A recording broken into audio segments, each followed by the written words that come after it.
this is the Manco again. And I'm sitting here looking at these little bitty tires that are on here, and you turn, you don't have a whole lot of clearance there, and you got even less over here for clearance. But these little tires kind of make it darty, and they're not too good for going up and down the driveway and out in the grass, because it makes the front end 3 inches high.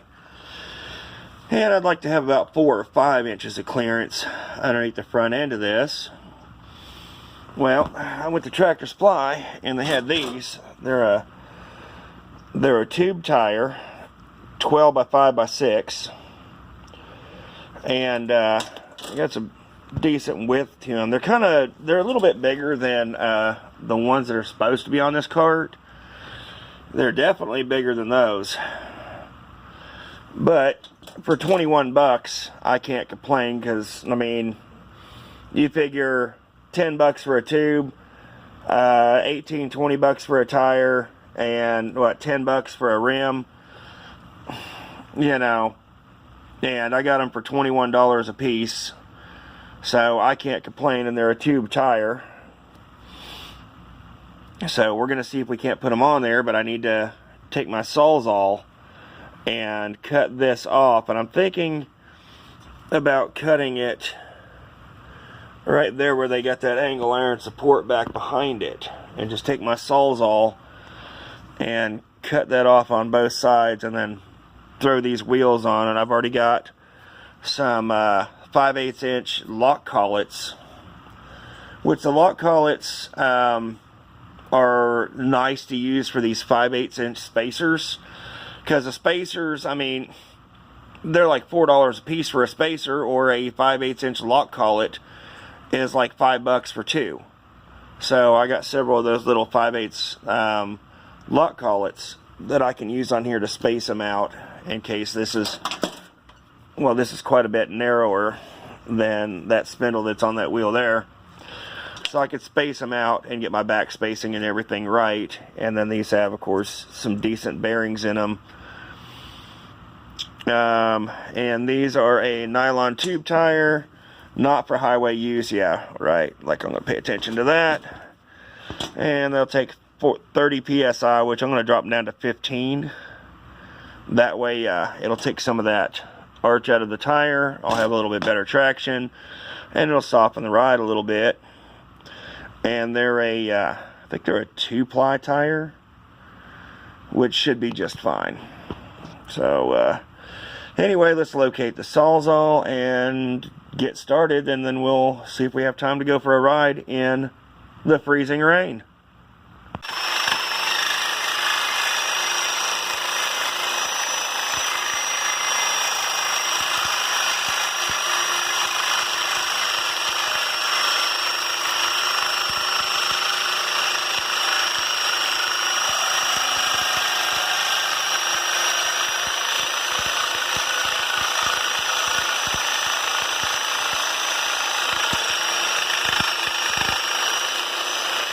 Decent heavy gauge pipe there that they welded on there.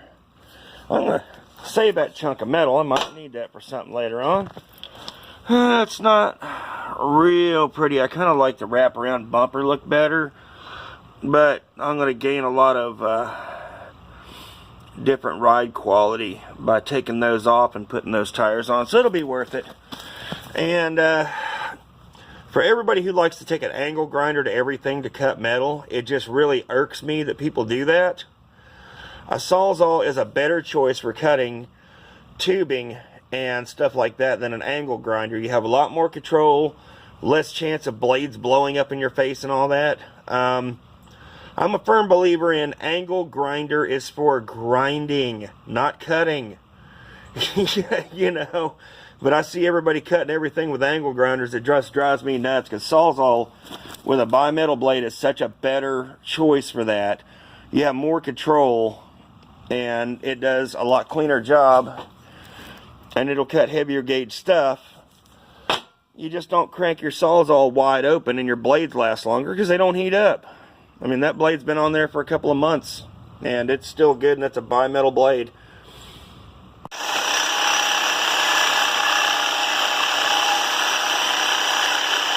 just takes it a minute to get through that thick wall at the beginning, and once it gets through that, it goes pretty quick. Now it's going, watch out, watch it go.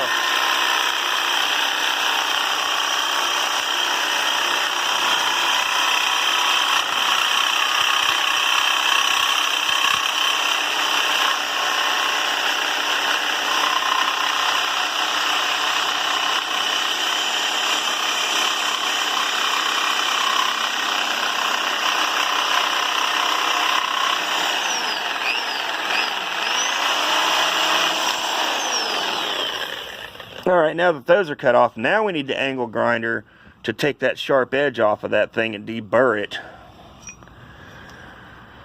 And there's another chunk of thick wall welded seam tubing. Go ahead and set that up there, then we'll deburr that and throw those other tires on, but I still got a decent crash bumper up there. And the way I drive, I'm going to need it. We got our bigger tires on there. See if we can get a size comparison there. And now you can see the big difference in that. And I've got easily 5 inches of ground clearance underneath the front end now. But yeah, that's a huge difference. And well, you can see that label on there. It says not for hillbilly use, so I shouldn't have been using those anyway. I don't know, I might throw those on the lawnmower trailer, or I don't know, give them away with a cart that I'm going to get rid of. But I've let some of the air out of the tires, so I've got a little more cushion to them, and that'll help soften the ride. And then you see on the back side, that's one of my 5/8 lock collars, and I just pulled the lock screw, or the set screw out. And I got one on that side to adjust the spacing. And I figured, what the heck, I went ahead and put one on the outside and locked it down with the set screw, and I did the same thing on this side. That way that nut right there won't back off. I mean, it's got an anti-vibration nut on there, but it's just a little extra security. And it turns real easy. And I've got an acceptable amount of hillbilly clearance there. And there. Now I might want to shorten that back a little bit more, angle it or something, but took my angle grinder with a flat wheel and deburred this and that. Still not too fond of that front bumper. I mean, it looked cool whenever the angles were on it, but now that you cut them off, it's like, yeah, I might just go ahead and cut these welds out eventually and straighten up his crash loop. But then again, I also am planning on doing some like light trail rides with this, so there's a chance I might bump something. So I don't know, probably be a good idea to leave it on there, I guess. You can see that tie rod there is a little bent, and that was bent before I got it, and it tells me somebody's whacked something with it, and then that front loop there is bent. I don't know, we'll wait and see on that. I'm going to leave it on there for right now, but that'll definitely give me some good ground clearance going up the driveway, because you can see where I've got mud caught up under here, because I've actually drug the floorboard a few times going up the driveway. And with those potholes and stuff, those small tires drop deep in that pothole and makes for a rough ride, where these bigger tires on the front will not drop down in so far. And I believe the back tires are a 14, so I'll have 12s on the front and 14 on the back, or I don't know, they might be 12-inch on the back. I gotta look. Got it out.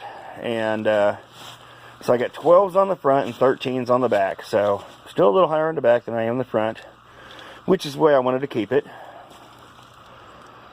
And anyway, I guess we're going to start it up and see how hard it is to start when it's cold. Oh, helps to turn the switch on, huh? And now the switch is on. We'll just put it at half cut and let it idle.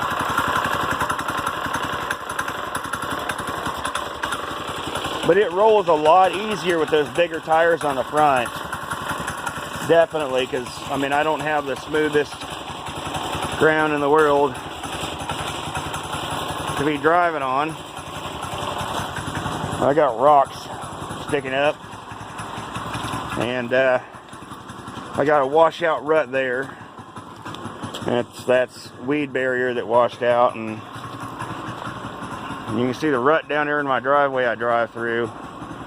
So I don't have the smoothest area to ride. We're introducing the Hillbilly Helmet Cam. Yay! Considering we're dealing with a bunch of stuff that is, like that tire there stated and the other one stated, not for hillbilly use. And we do have something for hillbilly use here. The Hillbilly Helmet Cam. I noticed on those other videos that I posted, I just didn't have the camera aimed right. I don't like this helmet. I like the open face helmets better. But this helmet does have flip down sunglasses. See, I hate these full face helmets. I'd rather have like the open chin helmet, because when you flip this visor down, if you close it all the way, it just fogs up instantly. No matter what I do, it fogs up instantly. I open all the vents and it just fogs up, so I have to leave the helmet open like that to keep it from fogging up. Might as well not even have the shield on it, to be honest. And just flip down the sunglasses, because the sunglasses in here pretty much cover up the same area the face shield does. I mean, okay, you got the sunglasses down, and then you bring the face shield down like that so it don't fog, and I mean, it's just the same spot. So, I just don't like the helmet, and plus it's getting close to 5 years old, so it's ready to be thrown away. 5-year-old helmets to me are garbage, no matter if I've wrecked or not. I mean, that's what you're supposed to do, is throw them away every 5 years, and that's what I do. So I went and threw me a mount on here so I can clamp my cell phone down. And this was a head strap. It was just a band that went around your head, and then it had one that goes over the top on this mount here. And that's what I was using before. Well, this ought to make it a lot more stable than clamping it to the bars, because it's still got a lot of vibration going through this thing at idle, and the camera mounts just shake everywhere. So I set this up, and then I can kind of look down and see where the phone is actually aimed at whenever I make videos. So this should help out a lot, and we're getting ready to test it out and see. And when I run these screws in, I already checked, and they do not go all the way through to where I'd hit my face on it, because, you know, I'm so pretty, I don't want to mess up my face. But anyway, let's check it out. This again, I had to do a couple of modifications because I didn't like the camera angle. Get my fat head in here, adjust the helmet a little bit. Alright. I cannot completely see the screen, but I think it looks okay. Seatbelt. Put my gloves on, because it's about 7 degrees above Celsius, or Celsius, or about 35, 37 degrees out here. So let's take it for a test to see. I can already tell it's a lot smoother. So we're going to do a yard lap. Kind of a warm-up lap so I can get good and wet from the grass. Put my face shield down some so it'll fog up.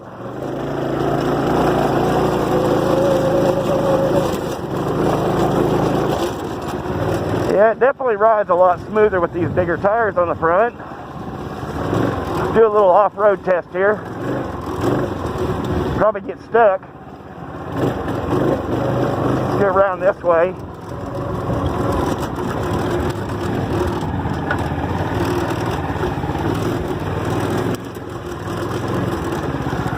Okay, scoot my butt back a little bit. There we go.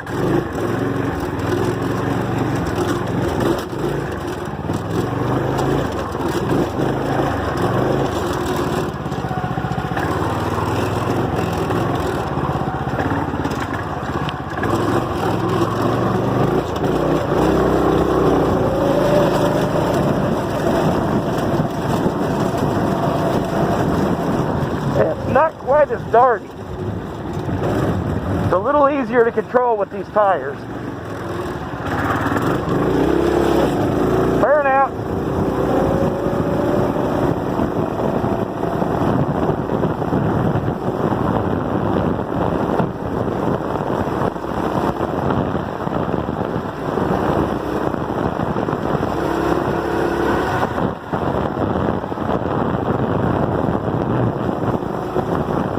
Road's kind of slick. It's got a little bit of ice on it, so I'm taking it easy.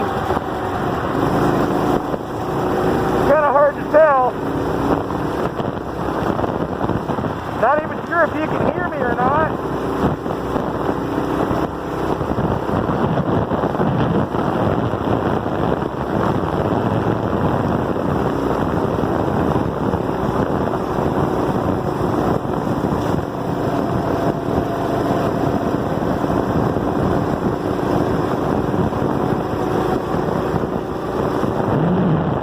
But this is going to be the 3-mile loop.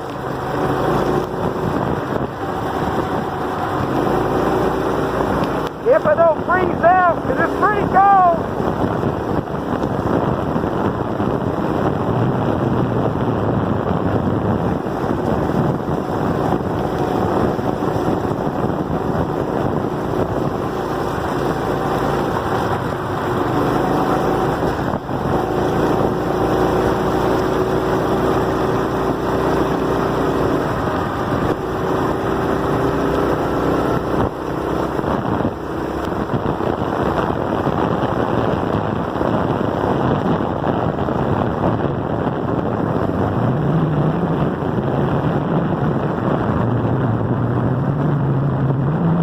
That was not me. Whew. Yep, I should have put on something more than a hoodie. But if you go that way, it takes you to a 7-mile loop. And I think, yeah, camera lens got water on it there. Alright.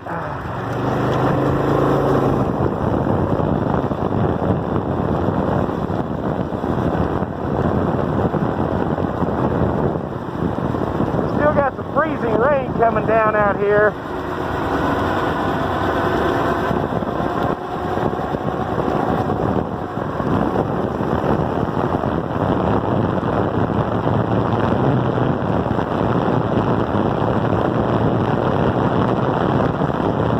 Got a fear of not being able to see my front tires. If I look down to see them, you guys are looking down at my steering wheel.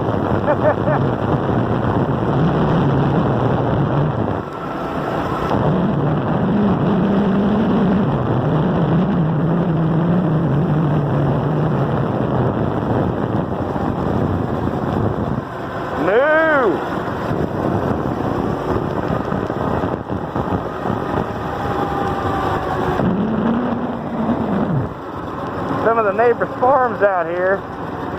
It's like we're getting wet again there. But yeah, we got freezing rain still coming down out here. These front tires are throwing out a lot of water too.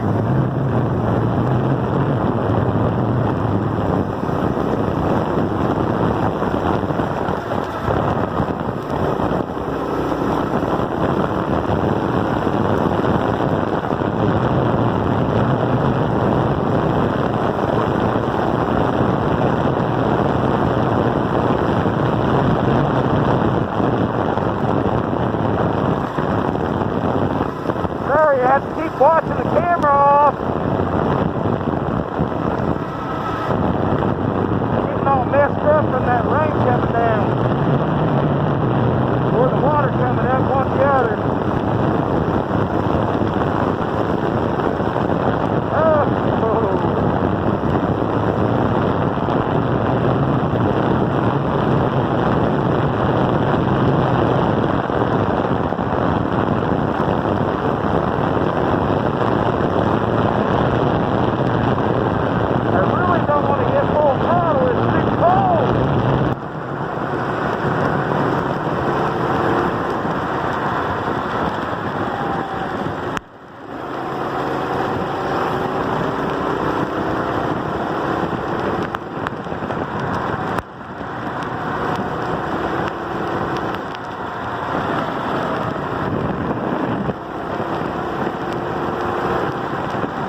in.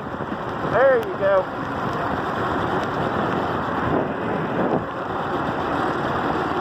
Woo.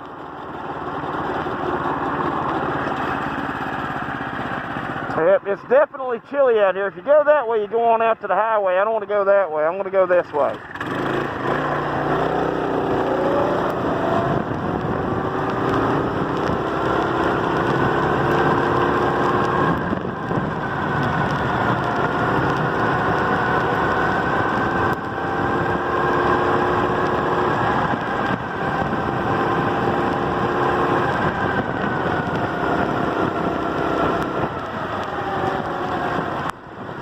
Turn on my left turn signal. Click, click, click, click, click, click, click, click.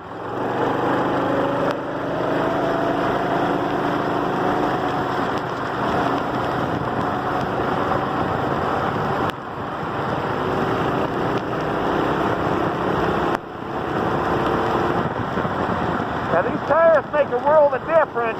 Definitely. It handles a lot better.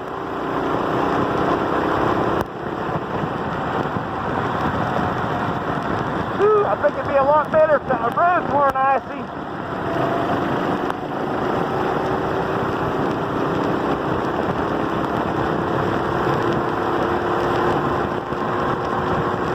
Let's go ahead and do top speed. Oh, it's so cold.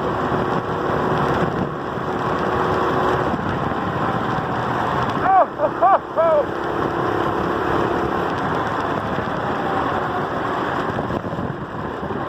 We're going to take the neighbor's driveway. But that's what you call ludicrous speed. I'll walk that off again. Maybe. There we go. Well, I got to come over here and grade this driveway again. It's getting rough again. These driveways wash out a lot. There's a neighbor's, there's a creek that goes through my front yard. Comes through there from my place. Under the bridge, goes over to the neighbor's house. Nope, I ain't going mudding.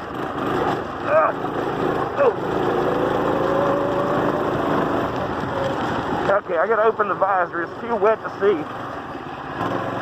Let's do a little bit of off-road. What do y'all think? Y'all wanna go off-roading? I'm not sure what this car will do off-road, but we're gonna try it. Famous last words, right?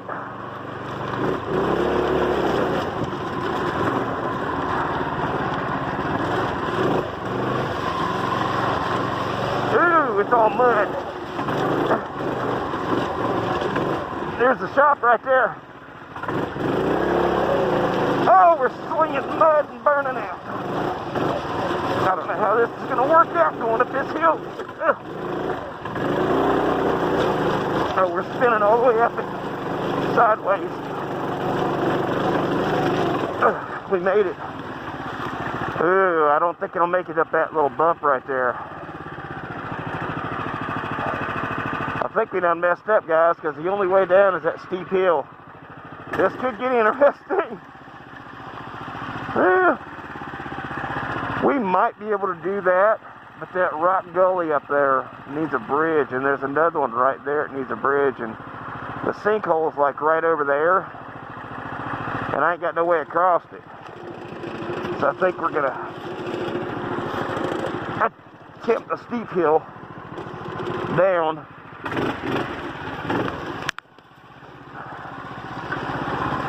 Oh, we're sliding all the way down it. There's my target range.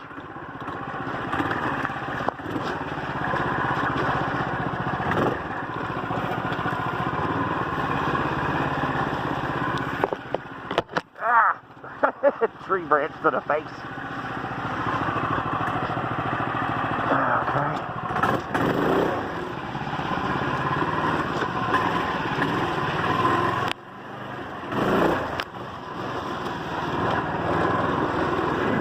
Tire tracks out there in the yard for me, it's pretty soft.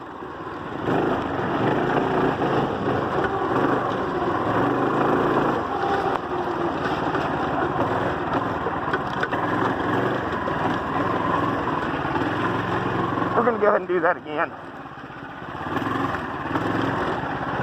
Go through that big hole right there. Yep, she did it. Burnout. There's the tire tracks in the mud. Ooh, my butt just got wet.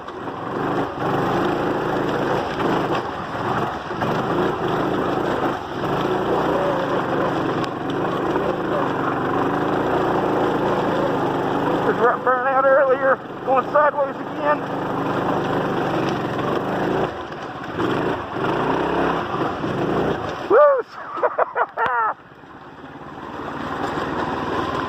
Whoa, brakes are wet.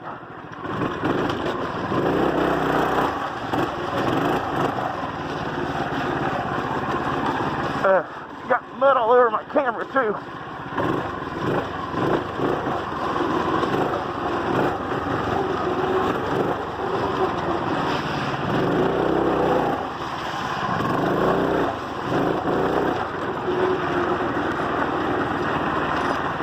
I'm just having too much fun to stop recording. Sorry. Let's go up this hill. Oh yeah.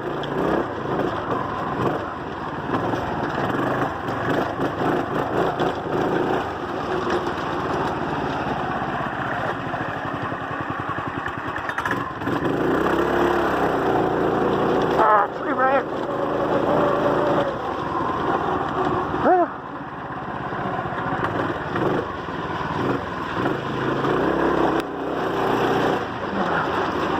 Okay, I'm done. I'm covered in mud. I'm cold. But that was fun.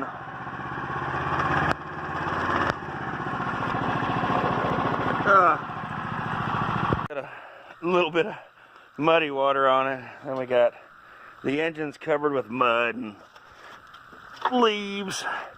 I got mud slung up all over the cart. I got it on my pants. I'm covered in mud. Whew. That was fun though. That was fun. Those tires made a world of difference, guys. Definitely took a lot of the darty out of this cart. The profile looks pretty good, I think. I think it looks better than it did. Shoot. Hold on. Camera's still covered with water and mud. And it's fogging up. Try it now. Yeehaw, that ain't helping. Let's try a dry layer. There we go. Okay. But yeah, I got mud all over my legs. And on the cart. On my camera. But I come through there by the Corvette and it's just soup. And it dug in pretty good, but it pulled on through it sideways. You can see a couple of my tire marks out there. And then went on up that way up the hill. Went up in the woods, turned around, come back down. Running out in the front yard a little bit. Yeah, you can see my tire marks where I come up at last run. But I was also running down there in the edge of the woods. And of course up the driveway and around the 3-mile loop. But I think she'll do the 7-mile loop just fine. I have no qualms about it, other than it being 15 after 4 and about 4:30 it starts getting dark now. Otherwise I do that one. But yeah, my poor helmet, it's got mud all over it. I had to open the visor because I couldn't see. And I got mud on the back of the seat. Anyway, guys, yeah, we got a little bit of riding going in today. I'm probably going to run it a couple more times around the loop, since it's not that far from the house and it's a quick loop. I'll probably run another lap or two around that loop, just test and tune. But yeah, I think she's good, man. I think it's just about ready to either upgrade on the engine a little bit or start on another build. I would really like to put a pad on each side of that seat, V'ing down into that seat, to kind of keep you in the seat a little bit, because that's a lot of width to slide around with. And whenever you do donuts, you kind of slide out halfway out of the seat, even with the seat belt. I'd like to do that, and possibly maybe move the pedals forward and move that bar forward a little bit. Move the pedals up maybe 2 or 3 inches, and that bar up. It'll be a little bit more comfortable. But I like it. It runs great. It goes mudding good, even with turf tires. Anyway, I guess we'll see y'all later in the holler.